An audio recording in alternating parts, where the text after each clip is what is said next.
కథాస్రవంతి నిరంతర కథా ప్రసార వాహిని కథల భాండాగారం కథాస్రవంతిని ఆదరిస్తున్న అభిమాన శ్రోతలకు నమస్కారం.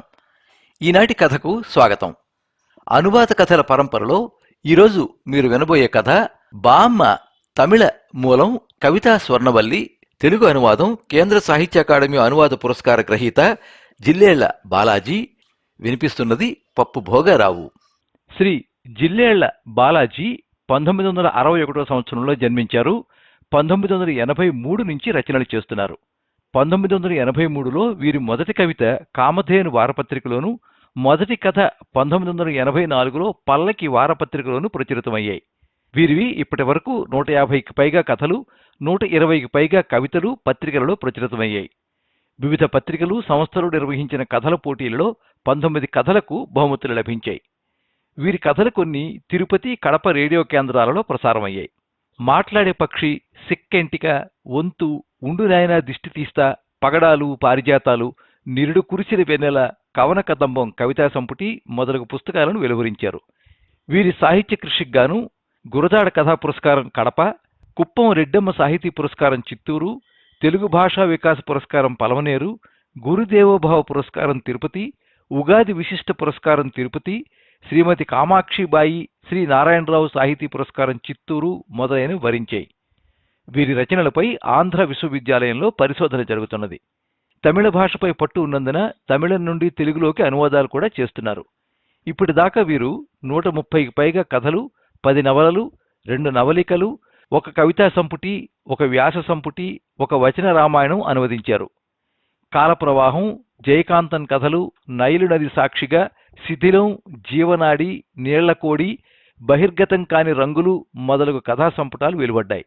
అలాగే కళ్యాణి, 1 మనిషి 1 ఇల్లు 1 ప్రపంచం, ప్యారిస్కు పో, యామం, గంగ ఎక్కడికెళుతోంది మొదలగు నవలలు, చతుర మాసపత్రికలో మరో 3 నవలలు ప్రచురితమయ్యాయి.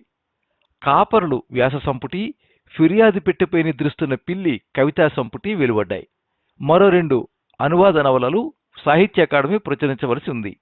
వీరి తొలి నవల, మరో 2 కథా సంపుటులు ప్రచురణ కావలసి ఉంది. అనువాదంలో ప్రతిష్టాత్మకమైన కేంద్ర సాహిత్య అకాడమీ అనువాద పురస్కారం 2010, నల్లి దిశై ఎట్టుం పత్రిక నుండి ఉత్తమ అనువాదకుడు పురస్కారం 2011, 2023లో కేఎస్ ముళిపెయర్పు విరుదు పురస్కారాలను పొందారు.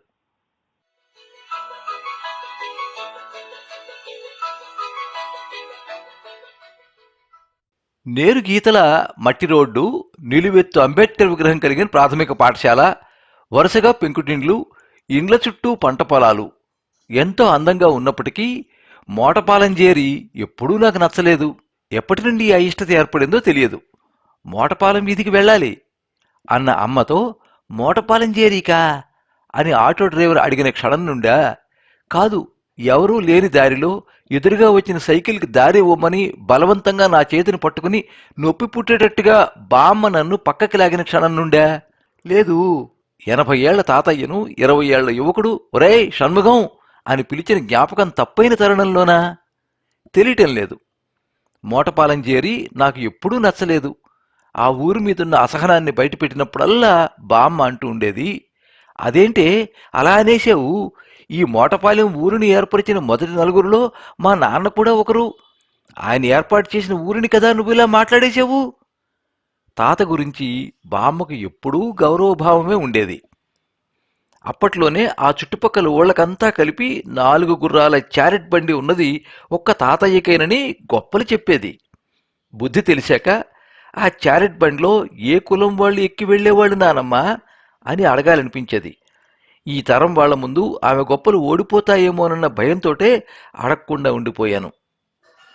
సరదాగా గడపడానికి వీలు కాకపోయినప్పటికీ మరో దారి లేక ఆ మోటపాలంజేరిలో నేను యాలిస్ గాను, ఆ వాడను వండర్లాండ్ గాను ఊహించుకుని ఉండాల్సి వచ్చేది. ఇంటి వెనక ప్రవహించే పంటకాలం మీద 1 మనిషి మాత్రం వెళ్లే అంతగా వెయ్యబడిన ఆ పొడవైన రాతి వంతెన మీద కూర్చుని కాలవ నీటిలో కాళ్లు తడిసిన క్షణాలు, సమయాలే నా వండర్లాండ్ బతుకులోని గొప్ప అనుభూతి తరుణాలు. వాటిని మార్చటానికి మరో తరుణం ఇప్పటి వరకు మరేదీ రాలేదన్నది అక్షర సత్యం. అయితే దాన్నంతా అధిగమించి ఒక గొప్ప వండర్లాండ్ను తనలో దాచుకుంది మోటపాలంజేరిలో ఉన్న మా బామ్మ ఇల్లు. ఆ ఇంట్లో అలా నువ్వేం చూశావని అని అమ్మ మొదలు అమ్మమ్మ వరకు అడిగి విసిగించిన సమయాలు గతించాయి. తెల్లని తెలుపు, కాస్త నీలిరంగు కలిసి సున్నం కొట్టిన నున్నటి గోడల మీద ఎక్కడ్నించో తీసుకొచ్చి నాటిన మనీ ప్లాంట్ తీగ, దానితో పాటు బచ్చల తీగ, అల్యూమినియం డబ్బాలలో పెంచుతున్న పట్టు రోజా, సంపంగి, గోరింటాకుతో కలిసి ఇంద్రధనుస్సులా ఉన్న ఆ ఇంటి ద్వారబంధంలో చెక్కిన కిరీటం ధరించిన సింహం మరింక ఏ ఇంట్లోనూ నేను చూడలేదు. ఆ సింహాన్ని నేనెంతో ఆసక్తిగా స్పృశించిన రోజులలో తాతయ్య చిరునవ్వుతో అనేవారు, అంతా మీ బామ్మ ఇష్టమే, ఆమె కదా ఆచారికి ఆలోచన చెప్పింది అని. ఆ తలుపులు మాత్రమే కావు, అంతా బామ్మే చెక్కి ఉంటుందా అని భ్రమించే విధంగా ఆ ఇంటిని నిర్మించుకుంది. పడమరన చూస్తే ఒంటరిగా ఉన్న పెద్ద వంటగది మరో ఇల్లులాగానే ఉంటుంది. నడవ, లోపల ఇల్లు, హాలు అంటూ అన్నీ వేర్వేరు ఇళ్లులాగా ఒకే ఆవరణలో 2 ఇళ్ళు అన్నట్టుండేవి. ఆ వంటగదే నాకు బోధివృక్షం ఎప్పటికీ.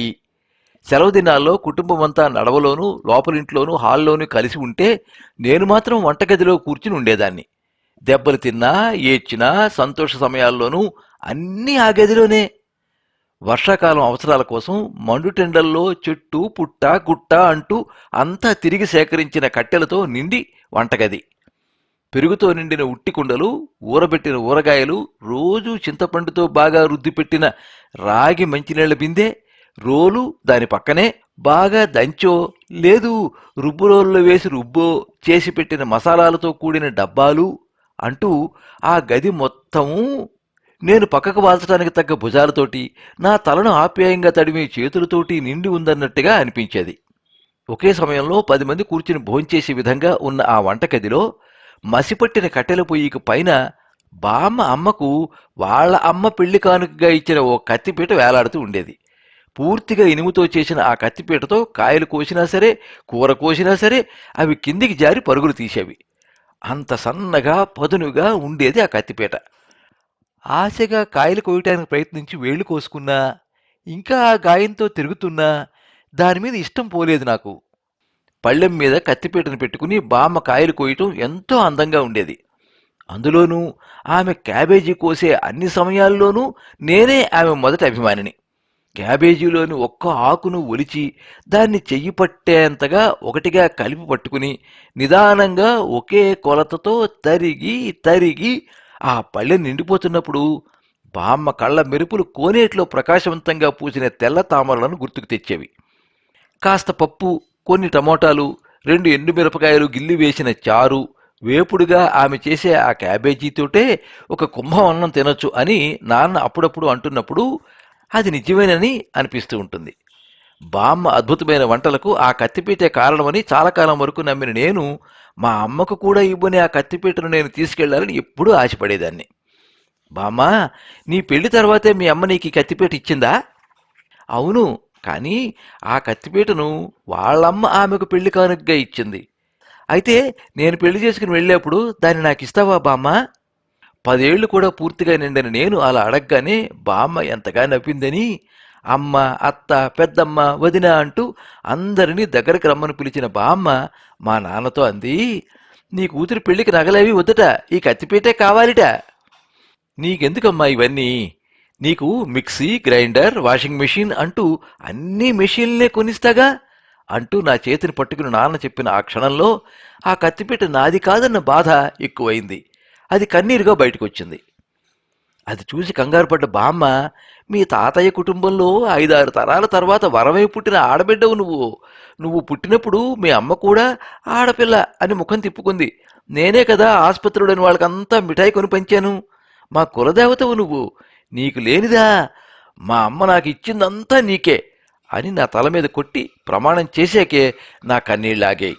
ఆ కత్తిపీట మీద నాకిష్టం ఉందా, లేక బామ్మ వంట మీద అని ఎప్పుడూ నాకొక అనుమానం ఉండేది. లేదు, బామ్మ అద్భుతమైన వంటకు ఆ కత్తిపీటే కారణమన్న కుతూహలమా అన్నది అర్థమయ్యేది కాదు అప్పుడు. ఇంట్లో ఏ కాయగూరలు లేక కొనటానికి డబ్బులు లేని సమయంలో కూడా బామ్మ పెద్దగా అంగలార్చేది కాదు. వంటగదిలోకి వెళ్ళి అక్కడ మూటల్లో నింపి ఉన్న బియ్యంలో నుండి ఒక చాటెడు బియ్యం తీసుకుని మట్టి కుండలో ఒక ఊరే తినేంతగా అన్నం పొంగించేది. కొంచెం కూడా అధైర్యపడకుండా పశువుల కోసం ఉంచిన తౌడును చేతి నిండుగా జవురుకుని ఒక పెద్ద చట్టిలో వేసి కొద్దిగా వేయించి దానితో పాటు కాస్త చింతపండు మిరపకాయలు వేసి మూడింటిని రుబ్బు రోట్లో వేసి రుబ్బి 5 నిమిషాల్లో పచ్చడి చేసేది. ఎంత అర్ధరాత్రి సమయంలోనైనా ఆ ఇంట్లో ఈ భోజనం ఖచ్చితంగా ఉంటుందన్న నమ్మకాన్ని అందరిలోనే కలిగేలా చేసింది బామ్మ. కాకరకాయని ఏం చేస్తారు అని అడిగిన మా ఆఫీస్ ఫ్రెండ్తో సాంబార్లో వేస్తాను అన్నప్పుడు ఆమె ముఖంలో కనిపించిన ఆందోళన నాకు ఆశ్చర్యాన్ని కలిగించింది. చింతపులుసులోనేగా కాకరకాయలు వేస్తారు? అలాగా, మా ఇంట్లో సాంబార్లో మాత్రమే కాకరకాయలను వేస్తాం, లేదు దాన్ని పప్పులో వేసి వేపుడు చేస్తాం. బామ్మ అలాగే అలవాటు చేయించింది. బామ్మకు పెద్ద కాకరకాయలంటూ ఒకటి ఉంటాయని తెలుసో తెలీదో అని ఆలోచించాను. పొట్టి కాకరకాయల అభిమాని ఆమె. సంతలో నుండి పొట్టి పొట్టి కాకరకాయల్ని ఏరుకొచ్చేది.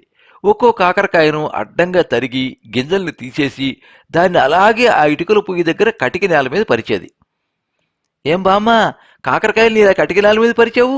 మసి దుమ్ము ధూళి అన్నీ అంటుకుంటాయిగా అని అడిగినప్పుడు, లేదే, కటిక నేల కాకరకాయల్లోని చేదునంతా పీల్చేస్తుంది, తర్వాత పులుసు పెడితే చేదుగా ఉండదు అని వివరణ ఇచ్చింది. ఆమె ఎలా చెప్పగలిగింది? ఏ ఆధారంతో ఈ కటిక నేల చేదుని పీల్చేసే కాన్సెప్ట్ పనిచేస్తుంది అని నాకు తెలియలేదు. అయితే ఆమె పెట్టిన ఏ ఒక్క కాకరకాయ సాంబార్లోనూ చేదు అన్నది కాస్తంత కూడా లేదు అన్నది మాత్రం బాగా తెలుసు. శాకాహారం మాత్రమే కాదు, మాంసాహారంలోనూ బామ్మ అదరగొడుతుంది. తామ్రభరణిలో నీటి ప్రవాహాన్ని ఆపేస్తున్నట్టుగా ప్రకటన వచ్చిన రోజున ఊరంతా ఏట్లో ఉండేది, నీళ్లు తగ్గిపోగానే తేలిపోయే చేపల్ని పట్టుకోవటానికి. అయితే బామ్మ మాత్రం చేపల్ని పట్టుకునేది కాదు. మారుగా ఏట్లో అడుగు భాగాన ఉండి తగ్గిపోయిన నీళ్లు కారణంగా పైకి కనిపించడం మొదలుపెట్టే నత్తగోళ్లల మీదే బామ్మ చూపులన్నీ ఉండేవి. ఒక బిందె నిండుగా నింపుకుని వచ్చేది ఆ నత్తల్ని. తర్వాత ఇంటి పెరట్లోని మట్టిలో కూర్చుని ఆ నత్తల్ని శుభ్రం చేయడం మొదలుపెట్టేది. మూసుకున్న చిప్పల్ని విప్పతీసి లోపల ఉండే ఆ చిన్ని మాంసాన్ని తీసి దాన్ని కడిగి ఇంకో చట్టిలో వేసేది. బిందె నిండుగా ఉండే అన్ని నత్తల మాంసాన్ని తీసి దాన్ని పులుసుగా పెట్టి ఇచ్చేది. మంచు కురిసే రాత్రుల్లో ఆ కట్టెలు పొయ్యి మంటల్లో వంటగదిలో కూర్చుని తెల్లారన్నము నత్తల పులుసు తిన్న సమయాలు ఇంకా నాలో నేనే చెప్పుకునే విసుగు పుట్టని కథల్లో ఒకటై నిలుస్తున్నాయి. ఏదో ఒక వర్షం కురుస్తున్న రోజున హాల్లోని మధ్యస్తంభం దగ్గర కూర్చుని సొంటి కాఫీ తాగుతున్నప్పుడు బామ్మని అడిగాను, నువ్వు పెట్టే సొంటి కాఫీ కూడా ఎందుకు ఇంత బాగుంటుంది? ఇంత టేస్ట్గా తాగి తాగి నాకే బోరు కొట్టేసేలా ఉంది. నువ్వెందుకింత బాగా వంట చేస్తావు అని వరుసగా ప్రశ్నల మీద ప్రశ్నలు కురిపించాను. బామ్మ ఏ మానసిక స్థితిలో ఉందో, లేదు వర్షం ఆమెను ఏ గతంలోకి తీసుకెళ్ళిందో తెలియదు కానీ మెల్లగానే అయినా ఎంత అద్భుతంగా చెప్పిందని. మీ తాతయ్య మొదటి భార్య చనిపోవటంతో ఆమెకు పుట్టిన చిన్ని తమ్ముళ్ళందరినీ చూసుకోవడానికి మనిషి లేకుండా పోయారు. మీ తాతయ్య నాకు వరుసగా మేనమా అవుతారు. ఆయన వయసుకు నేను ఒక్కదాన్నే సరిపోయాను. మా అక్క చనిపోయిన ఆవిడకన్నా పెద్దది. మా చెల్లెలు చాలా చిన్నది. మరో దారి లేక నన్నే ఇచ్చి పెళ్లి చేసేశారు. అప్పుడు నాకు 16 ఏళ్ల వయసు ఉండొచ్చు. 10వ తరగతి పూర్తి చేసి టీచర్ ట్రైనింగ్ మొదటి సంవత్సరం చదువుతున్నాను. పెళ్లి కోసం చదువుని ఆపేశాను. తానే ఆగిపోయానని కొనసాగింపు సమాచారం ఇచ్చింది. స్కూల్కి వెళ్ళి పెద్ద పెద్ద చదువులంతా చదవటం వల్ల నన్ను వంటింట్లోకే మా అమ్మ అనుమతించేది కాదు. అయితే పెళ్లి నిశ్చయం కాగానే వంటకు అలవాటు పడ్డాను. కానీ వంట చేయడం పూర్తిగా రాలేదు. అన్నం మార్చడం రాలేదు. కాయలు తరగడం తెలియలేదు. మసాలా పెట్టడం తెలియదు. ఉప్పు ఎంత వెయ్యాలో కొలత తెలియదు. ఏమీ తెలియదు. మా అమ్మ భయపడిపోయింది. గొప్పింటికి కోడలు కాబోతున్నాను, వంట చేయడం రాదంటే ఎలా అని. పెళ్లికి రోజే కడియం నుండి మా పిన్ని ఒక ఆమె వచ్చింది. ఆమె ముందు మా అమ్మ ఏడవన్నది ఒక్కటే తక్కువ. నాకు వండడం రాదు, అది ఇది అని చెప్పుకుని బాధపడింది. పిన్ని వెంటనే మా చిన్నాన్నను పిలిచి ఇంటి వెనుకున్న పంట పొలాల్లో ఎక్కడైనా పసరిక పాము ఉంటే దాన్ని పట్టుకురమ్మని చెప్పింది. నా అదృష్టం, వెంటనే ఒక పాము దొరికిందిట. దాన్ని చిన్నాన్న పట్టుకొచ్చాడు. చనిపోయిన ఆ పసరిక పామును నా చేతికిచ్చి దాని తోలును వలవమంది పిన్ని. కాస్త భయంగానే అనిపించింది.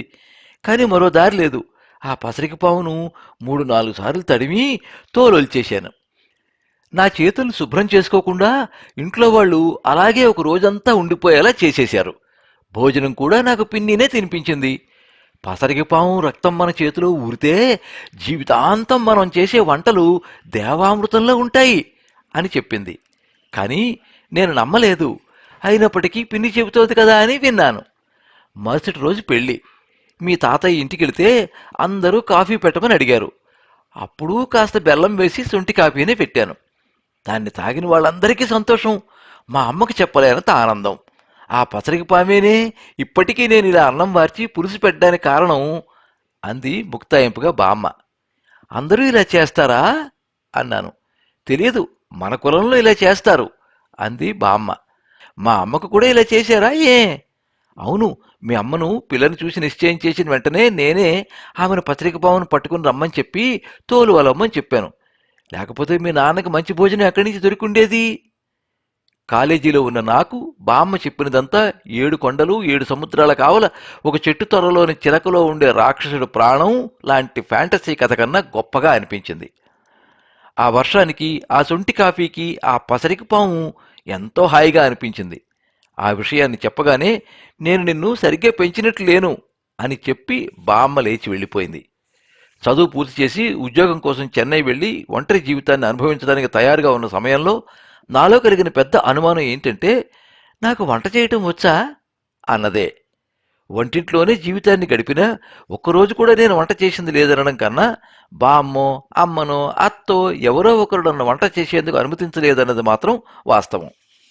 చెన్నైలో ఇల్లు చూసి mixie, grinder, washing machine, fridge, TV అన్నీ కొనిచ్చి, టీ నగర్ వెళ్లి వంట పాత్రలు కొనిచ్చి, కుకింగ్ గ్యాస్ బుక్ చేయించి, నాకంటూ ఒక వేరే జీవితాన్ని ఏర్పాటు చేసి, అమ్మా నాన్నలిద్దరూ బయలుదేరి వెళ్లిపోయిన కొన్ని రోజులకు మా ఇంటి వంటగదిలో నా మొదటి వంట మొబైల్ సాయంతో మొదలైంది.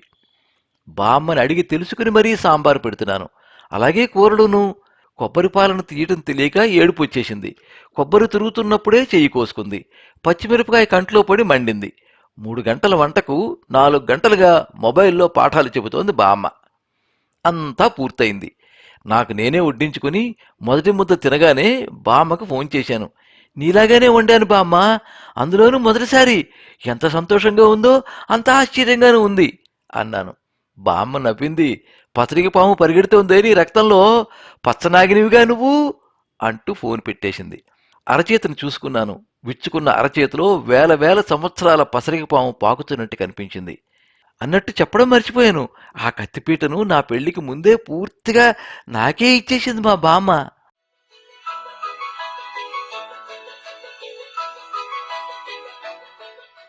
మీరింతవరకు బామ్మ కథ విన్నారు. తమిళ మూలం కవితా స్వర్ణవల్లి, తెలుగు అనువాదం కేంద్ర సాహిత్య అకాడమీ అనువాద పురస్కార గ్రహీత జిల్లేళ్ల బాలాజీ, వినిపించినది పప్పు భోగారావు. ఈ కథ సాక్షి ఫండే 2019 సంవత్సరం జనవరి 20వ తేదీ సంచికలో ప్రచురితమయ్యింది. బహిర్గతం కాని రంగులు తమిళ అనువాద కథల సంకలనంలో పునర్ముద్రితమైంది. ఈ కథ మీద మీ అమూల్యమైన అభిప్రాయాన్ని కింద కామెంట్ బాక్స్లో రాయండి. ఈ వీడియోని లైక్ చేయండి, మీ మిత్రులందరికీ షేర్ చేయండి. ఇలాంటి మరిన్ని మంచి కథలు వినిపించడానికి ఈ ఛానల్ని సబ్స్క్రైబ్ చేసుకోండి. పక్కనే ఉండే బెల్ ఐకాన్ని క్లిక్ చేస్తే ఇలా అప్లోడ్ చేసే వీడియోల వివరాలన్నీ కూడా మీకు ఎప్పటికప్పుడు నోటిఫికేషన్ ద్వారా తెలుస్తాయి. ఎప్పుడు మీ అభిమానాన్ని కోరుకునే పప్పు భోగారావు. సర్వే జనాః సుఖినో భవంతు. కథా స్రవంతి